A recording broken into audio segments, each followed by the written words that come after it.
Hi everyone, Mr.D here. I'm going to read the story today called And Tango Makes Three. It's written by Justin Richardson and Peter Parnell and illustrated by Henry Cole.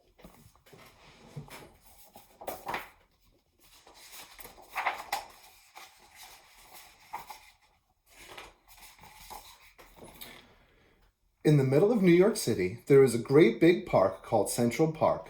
Children love to play there. It has a tiny boat pond where they can sail their boats. It has a carousel to ride on in the summer and an ice rink to skate on in the winter. Best of all, it has its very own zoo. Every day, families of all kinds go to visit the animals that live there. But children and their parents aren't the only families at the zoo. The animals make families of their own. There are red panda bear families with mothers and fathers and furry red panda bear cubs. There are monkey dads and monkey moms raising noisy monkey babies. There are toad families and toucan families and cotton top tamarin families too.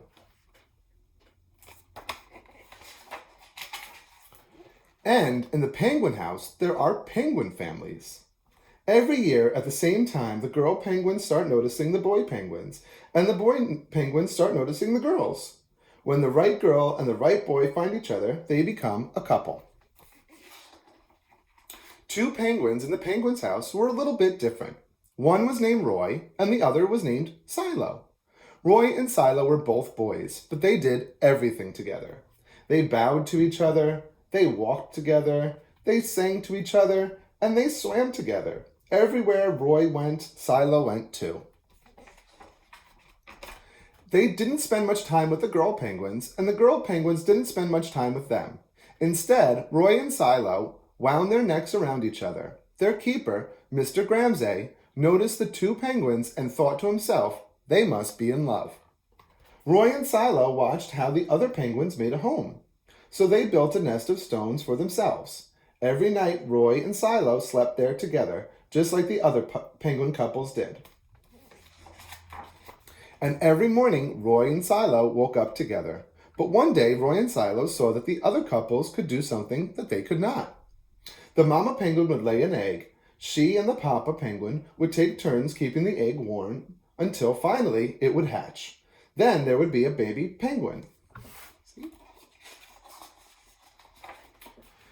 Roy and Silo had no egg to sit on and keep warm. They had no baby chick to feed and cuddle and love. Their nest was nice, but it was a little empty. One day, Roy found something that looked like what the other penguins were hatching, and he brought it to their nest. But it was only a rock. But Silo carefully sat on it, and sat, and sat. And when Silo got sleepy, he slept, and when Silo was done sleeping and sitting, he swam, and Roy sat. Day after day, Silo and Roy sat on the rock. But nothing happened. Then Mr. Gramsay got an idea. He found an egg that needed to be cared for, and he brought it to Roy and Silo's nest. Roy and Silo knew just what to do. They moved the egg to the center of their nest. Every day they turned it so each side stayed warm. Some days Roy sat when Silo went for food. Other days it was Silo's turn to take care of their egg. They sat in the morning and they sat at night. They sat through lunchtime and swim time and supper. And they sat at the beginning of the month and they sat at the end of the month. And they sat all of the days in between. Until one day they heard a sound coming from inside their egg. Beep, beep, beep, beep, beep, beep, it said.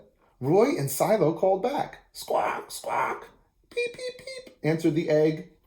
Suddenly, a tiny hole appeared in the egg's shell. And then, crack! Out came their very own baby.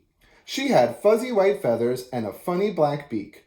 Now Roy and Silo were fathers. We call her Tango, Mr. Gramsay decided, because it takes two to tango. Roy and Silo taught Tango how to sing for them when she was hungry. They fed her food from their beaks. They snuggled her in their nests at night. Tango was the very first penguin in the zoo to have two daddies. Soon, Tango grew strong enough to leave the nest. Roy and Silo took her for a swim. Just like all the other penguin families did. And all the children who came to the zoo could see Tango and her two fathers playing in the penguin house with the other penguins.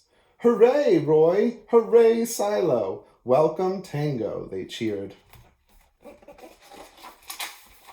At night, the three penguins returned to their nest. They were snuggled together, and like all other penguins in the penguin house, and all the other animals in the zoo, and all the other families in the big city around them, they went to sleep. The end. I really love this story. It shows you that families don't have one shape or size, and they can come in all different sizes. Also, Central Park Zoo is awesome. They have a show on Animal Planet I'm addicted to, so check that out too. Hope you guys enjoyed my story, and I'll see you guys next time. Bye now.